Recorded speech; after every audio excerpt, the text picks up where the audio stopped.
It's a beautiful day out there. Time to explore.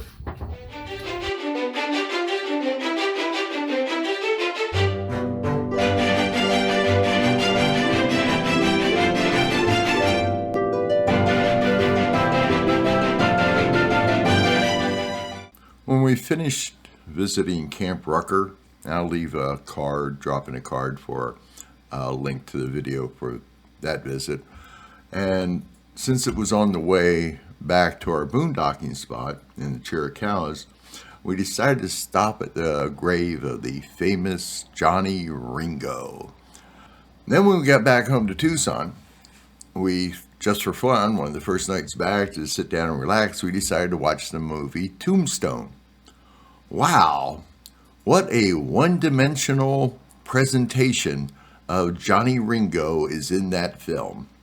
So we decided to sit down and try to figure out who was this Johnny Ringo? Was he just as depicted in Tombstone as just a gunslinger, outlaw, cowboy, desperado? And we assumed there was more to the story than that.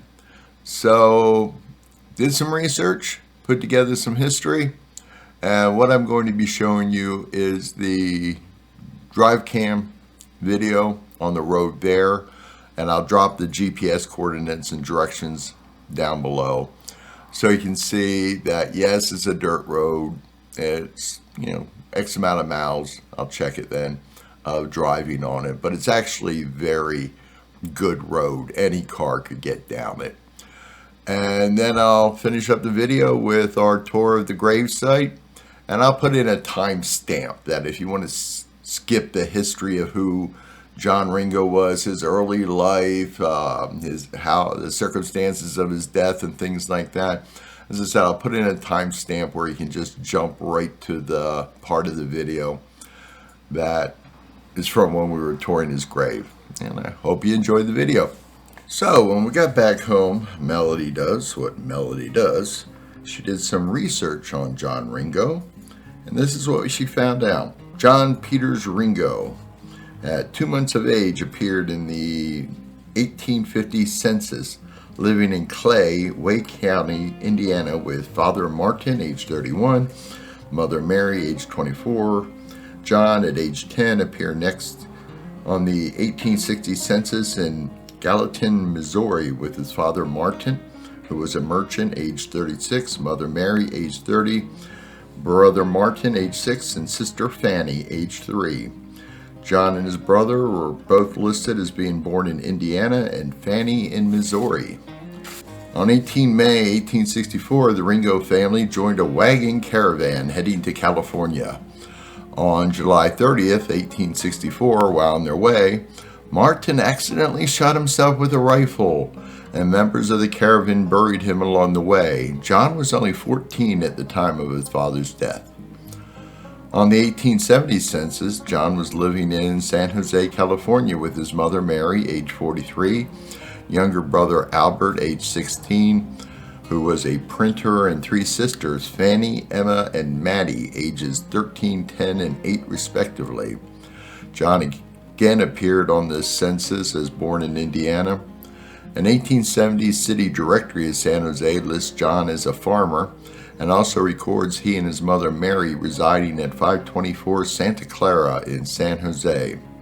One thing I'm finding interesting here as an aside is here's John at 14, 15, 16, loses his father, and then basically became man of the house and had to take care of 3 sisters, a younger brother, and his mother. And at some point, John moved to Texas, perhaps to visit with his father's uncle, Peter Ringo, who resided in Red River, Texas. There, the trouble with the law commenced for John.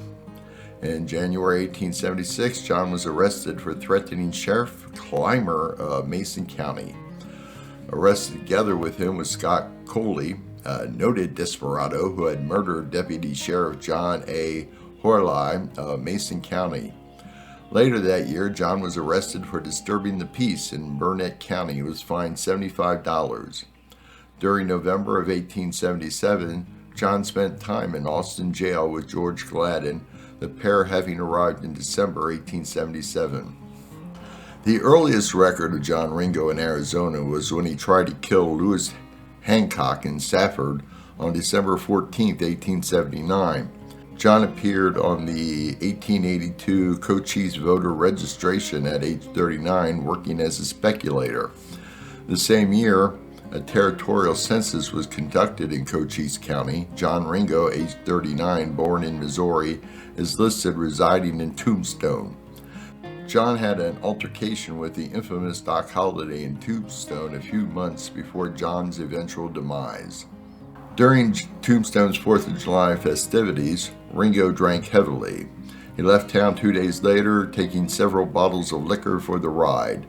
Deputy Billy Breckenridge saw him 2 days later near Dial's Ranch in the South Pass of the Dragoon Mountains. He later wrote that Ringo was very drunk, reeling in the saddle. He encouraged Ringo to follow him back to the Goodrich Ranch, but he was drunk and stubborn and went on his way. I think this was the last time he was seen alive.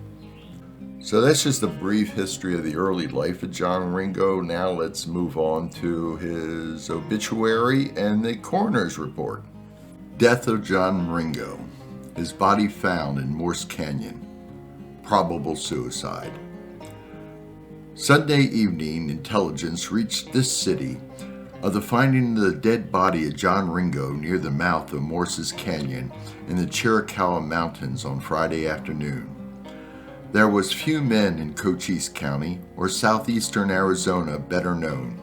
He was recognized by friends and foes as a recklessly brave man who would go any distance or undergo any hardship to serve a friend or punish an enemy. While undoubtedly reckless, he was far from being a desperado, as we know of no murder being laid at his charge. Friends and foes are unanimous in the opinion that he was a strictly honorable man in all of his dealings, and that his word was as good as his bond. Many people who were intimately acquainted with him in life have serious doubts that he took his own life, while an equally larger number say that he frequently threatened to commit suicide, and that event was expected at any time. The circumstances of the case hardly leave any room for doubt as to his self-destruction. He was about 200 feet from water and was acquainted with every inch of the county, so that it was almost impossible for him to lose himself. He was found in the midst of a clump of oaks, springing from the same stem, but diverging onward so as to leave an open space in the center. On top of the main stem and between the spreading boughs was a large stone, and on this pedestal he was found sitting, with his body leaning backwards and resting against a tree. He was found by a man named John Yost, who was acquainted with him for years, both in this territory and Texas. Yost is working for Sorghum Smith and was employed hauling wood. He was driving a team along the road and noticed a man in the midst of a clump of trees, apparently asleep. He passed on without further investigation, but on looking back saw his dog smelling of the man's face and snorting. This excited curiosity, and he stopped the team, alighted, and proceeded to investigate. He found the lifeless body of John Ringo, with a hole large enough to admit 2 fingers about halfway between the right eye and ear, and a hole correspondingly large on top of his head, doubtless the outlet of the fatal bullet. The revolver was firmly clenched in his hand, which is almost conclusive evidence his death was instantaneous. His rifle rested against a tree, and one of his cartridge belts was turned upside down. Yost immediately gave the alarm, and in about 15 minutes 11 men were on the spot. The subjoined statement was made by the eyewitnesses to Coroner Matthews. Statement for the information of the coroner and sheriff of Cochise County, Arizona. There was found by the undersigned, John Yost, the body of a man in a clump of oak trees, about 20 yards north from the road leading to Morse's Mill, and about a quarter of a mile west of the house of B.F. Smith. The undersigned viewed the body and found it in a sitting posture, facing west, the head inclined to the right. There was a bullet hole on the top of the head on the left side. There was apparently a part of the scalp gone, including a small portion of the forehead and part of the hair. This looks as if cut out by a knife. These are the only marks of violence visible on the body. Several of the undersigned identified the body as that of John Ringo, well known in Tombstone. He was dressed in a light hat, blue shirt, vest, pants, and drawers. On his feet were a pair of hose and an undershirt torn up so as to protect his feet. He had evidently traveled but a short distance in this footgear. His revolver he grasped in his right hand, his rifle resting against the tree close to him. He had 2 cartridge belts, the belts for revolver cartridges being buckled on the upside down. The undernoted property was found with him and on his person: 1 Colt revolver, caliber .45, number 222, containing 5 cartridges; 1 Winchester rifle, octagon barrel, caliber .45, model 1976, number 21,896, containing a cartridge in the breech and 10 in the magazine; 1 cartridge belt containing 9 rifle cartridges; 1 cartridge belt containing 2 revolver cartridges; 1 silver watch of American Watch Company, number 9339, with silver chain attached; $2.60 in money; 6 pistol cartridges in pocket; 5 shirt studs; 1 small pocket knife; 1 tobacco pipe; 1 comb; 1 block matches; 1 small piece tobacco. There is also a portion of a letter from Hereford and Zabiskie, attorneys at law, Tucson, to the deceased John Ringo. The above property is left in the possession of Frederick Ward, teamster, between Morris's Mill and Tombstone. The body of the deceased was buried close to where it was found. When found deceased, had been dead about 24 hours. From Fred Ward, who arrived in the city on Sunday evening, an Epitaph reporter learned that the general impression prevailing among people in the Chiricahuas is that his horse wandered off somewhere, and he started off on foot to search for him, that his boots began to hurt him, and he pulled them off and made moccasins of his undershirt. He could not have been suffering for water, for he was within 200 feet of it, and was not more than 700 feet from Smith's house. Mrs. Morse and Mrs. Young passed by where he was lying Thursday afternoon, but supposed it was some man asleep and took no further notice of him. The inmates of Smith's house heard a shot about 3 o'clock Thursday evening, and it is more than likely that that is the time the rash deed was done. He was on an extended jamboree at last time he was in the city, and only left here 10 days ago. He had dinner at Dial's in the South Pass of the Dragoons 1 week ago last Sunday, and went from there to Galeyville, where he kept on drinking heavily. We have not heard of his whereabouts after leaving Galeyville, but it is more than likely he went to Morse's Canyon. He was subject to frequent fits of melancholy and had an abnormal fear of being killed. 2 weeks ago, last Sunday, in conversing with the writer, he said he was certain of being killed, as he might be living. He said he might run along for a couple of years more and may not last 2 days. He was born in Texas and is very respectably connected. He removed to San Jose, California when about 16 years old, and Colonel Coleman Younger, one of the leading citizens of that town, is his grandfather. Ringo was a second cousin to the famous Younger brothers, now in a Minnesota penitentiary, for their partnership with the James Boys. He has 3 sisters in San Jose, of whom he was passionately fond. He was about 38 years old, though looking much younger, and was a fine specimen of physical manhood.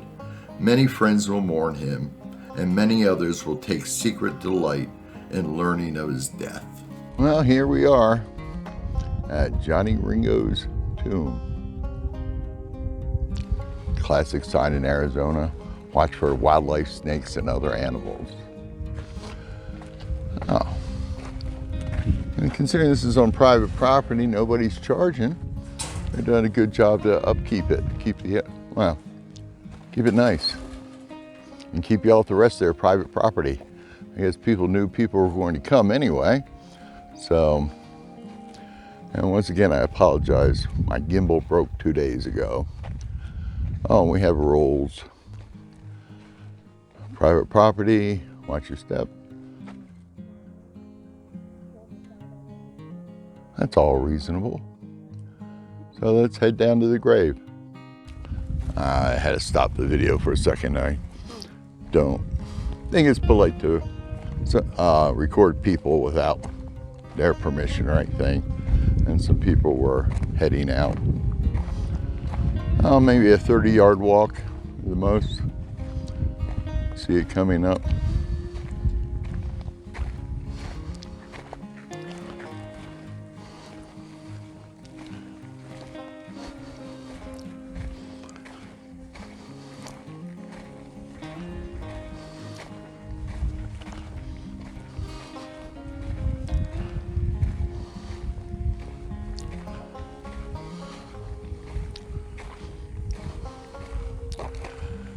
And here we are.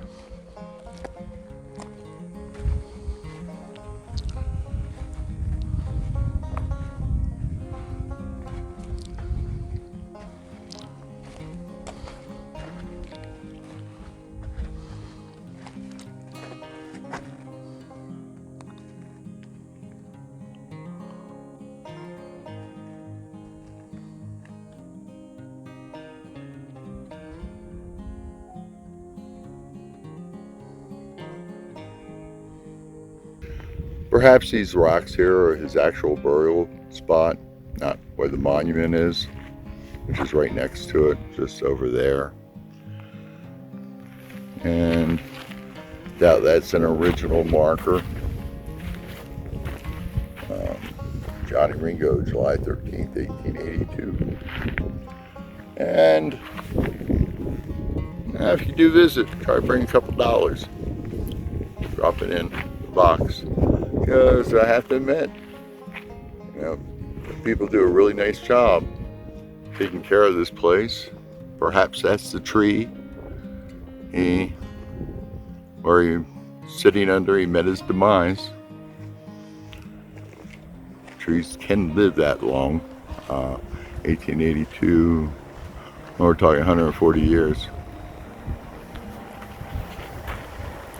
Well, I hope you found this video interesting.